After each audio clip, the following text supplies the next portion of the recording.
Avoue que c'était quand même la chanson Disney qui reste dans la tête. Oui, enfin, cette chanson a quand même été le cauchemar de milliers de parents pendant des années. Mais il faut reconnaître qu'il doit y avoir un brin de magie pour qu'elle soit devenue un succès planétaire. Ah, on peut parler de magie, oui, parce qu'il en faut pour qu'une chanson se transforme en phénomène de société. Écoute, ça donne le vertige.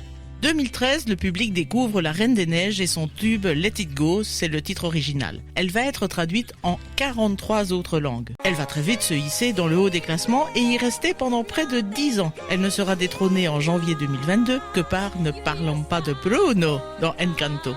Voilà quelques chiffres étourdissants. En 2014, elle devient la 9e chanson la plus vendue aux États-Unis avec plus de 3 millions d'exemplaires et 5e dans le monde avec 10 millions d'exemplaires vendus. 8 prix de la meilleure chanson sur 10 nominations entre 2014 et 2015, dont le Golden Globe de la meilleure chanson originale. Le film se retrouve en compétition aux Annie Awards qui récompense les films d'animation.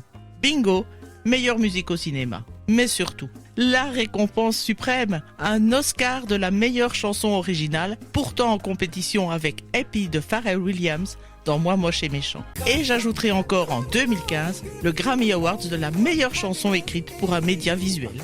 Beau succès, effectivement, mais on s'en doutait un peu vu le triomphe populaire. Attends, en termes de récompenses, ça ne s'arrête pas là. Aux Annie Awards, le film remporte 4 autres récompenses, dont celle du meilleur film d'animation. Et contre toute attente, meilleur film d'animation aux Oscars également. Première fois que les studios Disney soulèvent la statuette dans cette catégorie. Contre toute attente ? Ben oui, le grand favori était Le vent se lève du génialissime Hayao Miyazaki. Mais c'est Disney qui l'a emporté.